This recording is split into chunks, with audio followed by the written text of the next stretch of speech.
Oh yeah, she's that country girl who overcame the stigma that Southern women are barefoot, backwoods, and backwards.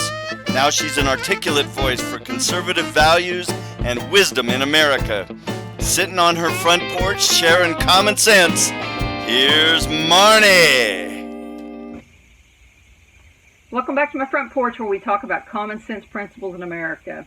We just talked about in our last episode about the census and how it plays in to our representation in the United States of America. Now we're going to look at the Electoral College, the way the president is elected.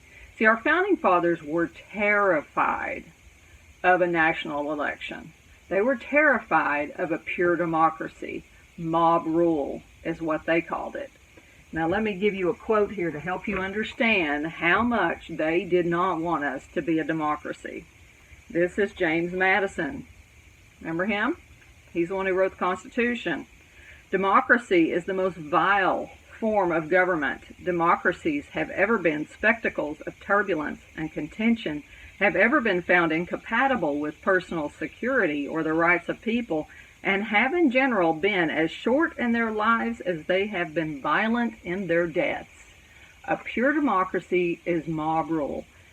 If my community decides that I need to give my extra car to John down the street, they can vote, and if the majority, even if one extra person over half says, yeah, Marnie needs to give her car to John down the street, a mob will show up, or maybe they'll send the police or whatever, come take my car and give it away.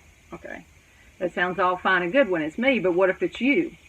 You won't be for that, will you? That's what pure democracy is. We do not have it. And our founding fathers were terrified of it. So they did not want a mass national election of the president.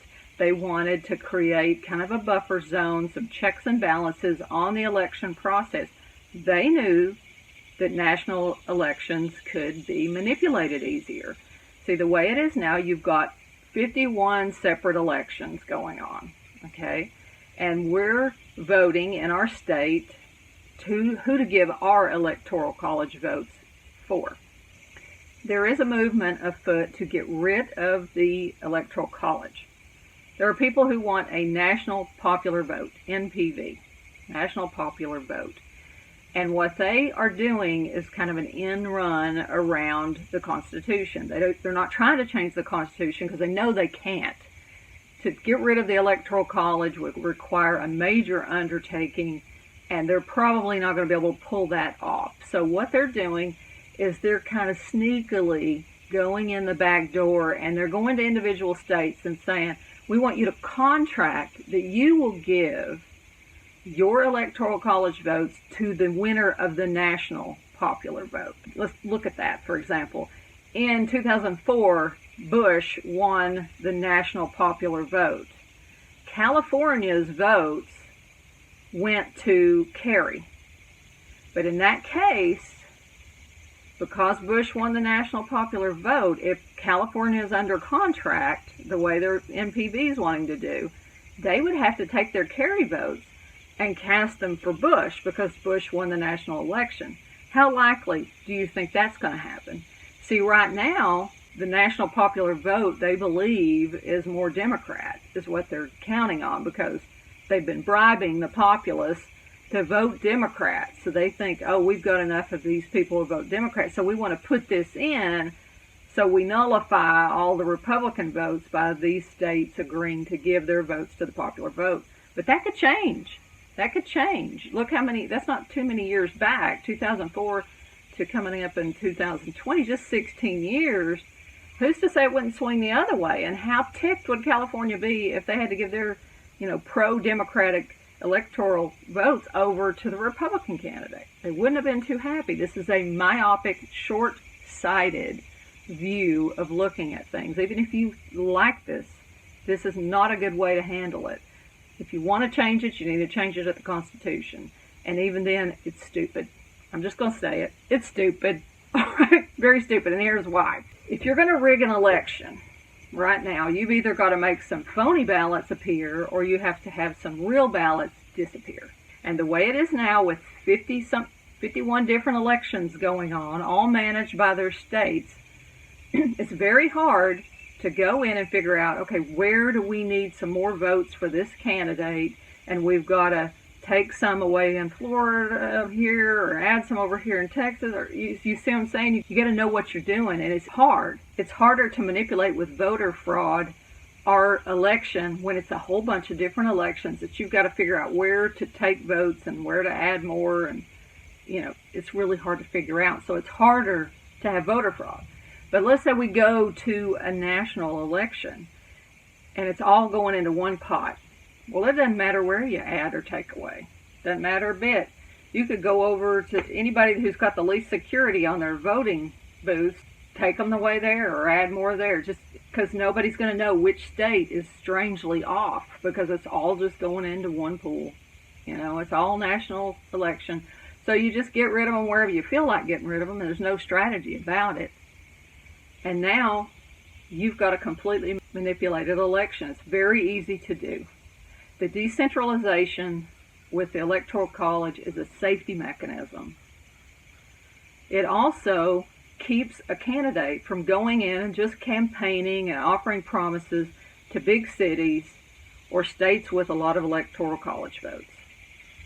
They could easily go in and cater to those areas, promise them things, blow off the rest of the country, people in rural areas or people who aren't in big cities or states that don't have a lot of votes, and just give them the shaft and treat them poorly. You could be totally biased. The government could become totally biased to the big city areas based on this type of national popular vote.